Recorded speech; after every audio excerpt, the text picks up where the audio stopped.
What's up, fishing buddies?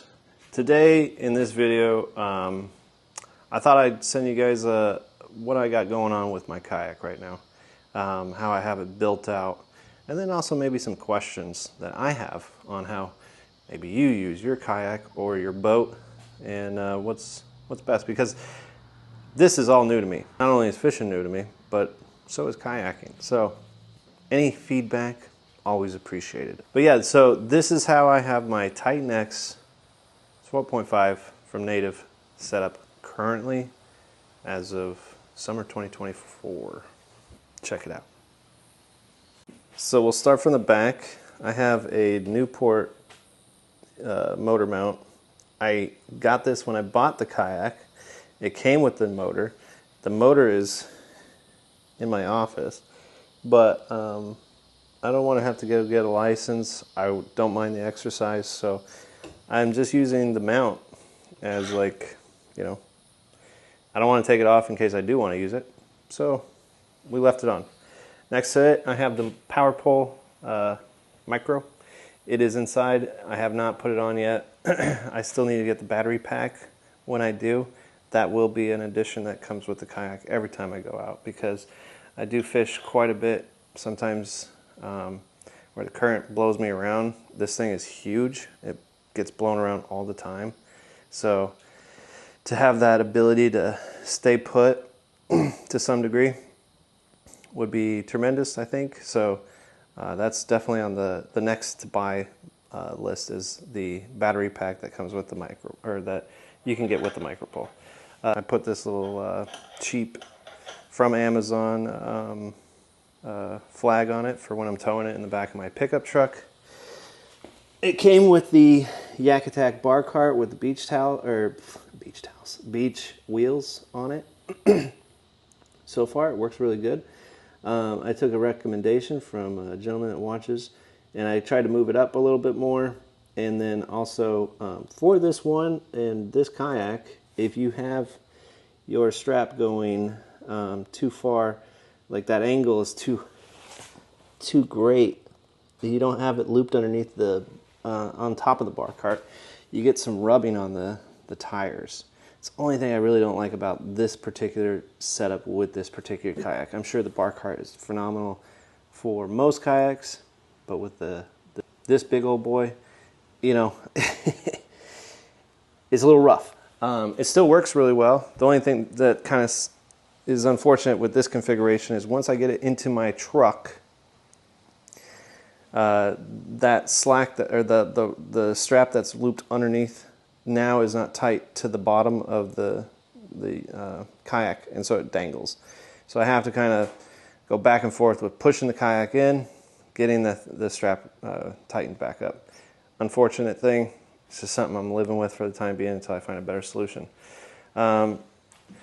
I went with a two-piece paddle because I've tried to see if I could do it run at full length, and unless I hang it off the side, which would require more, you know, accessories and hardware, and could get in the way if I ever catch a fish again. Because we've been striking out twice or like 3 times now every time I go out. But I decided to go with this. I really don't use it too much. If anything, I'll use a slightly longer paddle, and I will just push myself out with that. They're that brand from Amazon. They work pretty good, and I feel like they were a pretty good price. They're light. If I had to use them for paddling, like if my pedal system went down, I think I could definitely get this thing back with it. With you know, it wouldn't be as easy, but it would be fairly easy. I use 2 different Buffalo gear bags right now. I use this little one, and I use that bigger one.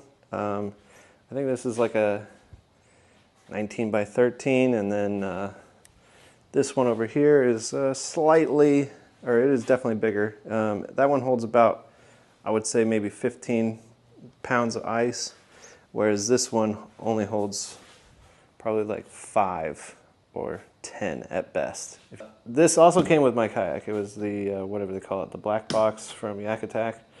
I didn't really use it at first, but I ran it on the last trip, and it's made gear sorting like actually pretty easy. It looks a little bit messy in here right now, but that's only because I took out some of my plano boxes so that I could make it look like I'm actually launching right now. But yeah, this thing is a lot of money. I'm glad I got it for the price included in the Kayak, but it actually is really nice. I would highly recommend. They're very modular. I have some, yeah, you can just quickly put this on, and it's fairly secure. Obviously, if the Kayak goes over, I don't know if that box will still be here, but you could easily add more points to anchor it down to the Kayak and be that much more secure. But that's how I have it right now. I have one of these bungees on each side. Again, it came with a cushion. I think this is a must. The guy also put in this, when he, guy did everything. I'm so blessed to have it. But he put where it locks. It doesn't rotate on its own, which is something I heard a lot of people that own this say it's a must mod. Right here is a mount for the controls for the motor if I were to put it on. He also had a few holes that he cut to run the wiring. Over here on this side we have the power pole up and down switch. It also comes with a little clicker, I believe, that you can also actuate the power pole wirelessly from. The Yak Attack rod holder, I move this often. I don't really know if I like it right there or if I want to put it up further. I'm still kind of learning how to fish efficiently with more than one rod on this thing. I would hope that if I don't have to worry about the pedals as much and the steering, and I get a micro pole, I would hope that maybe I can start using that extra rod holder. Otherwise, you have 1, 2, 3 rod holders in the Kayak as it is. I think this one faces that way, the back face away, and then I have 3 on the Yak Attack box as well. Inside the tray, I just keep basic stuff like stuff to cut line. I don't recommend these, by the way. This Rapala line cutter, they're kind of already dull. Fish gripper, a rag, and a Pelican marine case for my iPhone. And then I keep a net over here on a tether, little GoPal tethers.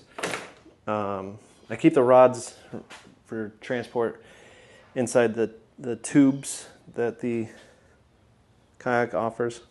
They're not exactly the best, but they work for what I'm doing right now and how I'm learning this. This thing, it's got a little bit of play in it.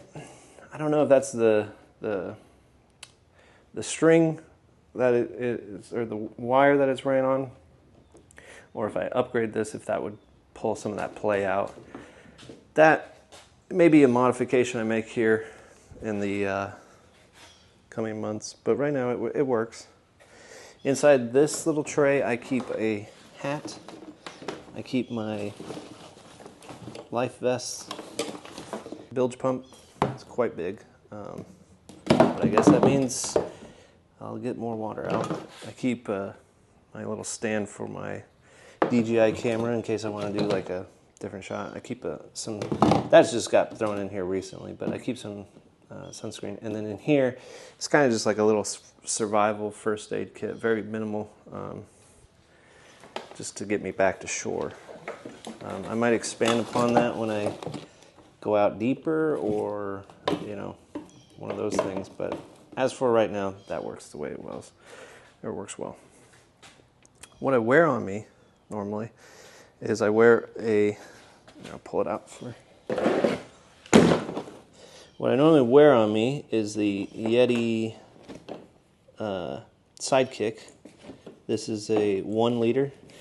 It's a really solid pouch. I love this thing. This thing is nice. I keep some sensitive electronics in here for the camera usually, like the backup batteries, and then also the mic usually. with a little fluffy thing on there in case of wind. Because I noticed in a couple videos I have a little bit of wind noise. So I keep that in there.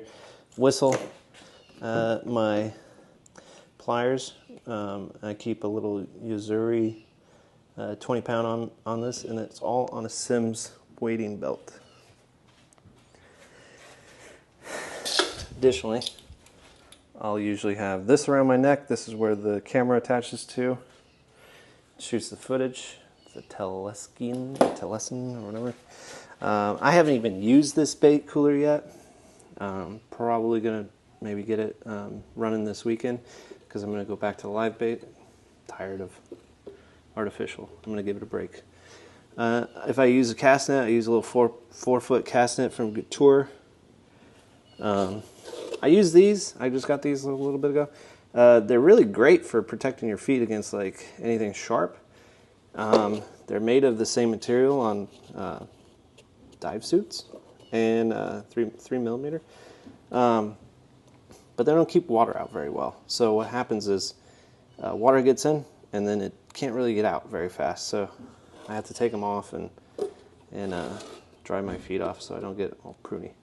I also have a Pelican case. I used to keep this with me pretty much everywhere I went, but not recently. I haven't really found the value in lugging it around, but it's a Pelican ruck case, R60, and I just keep camera equipment in there. I keep like my mic, if I want to go deep underwater, if I want to make sure the camera floats, and then I run, every time I go fish, I run 1 battery in the camera, 3 in the charger, and that's pretty much how that all goes.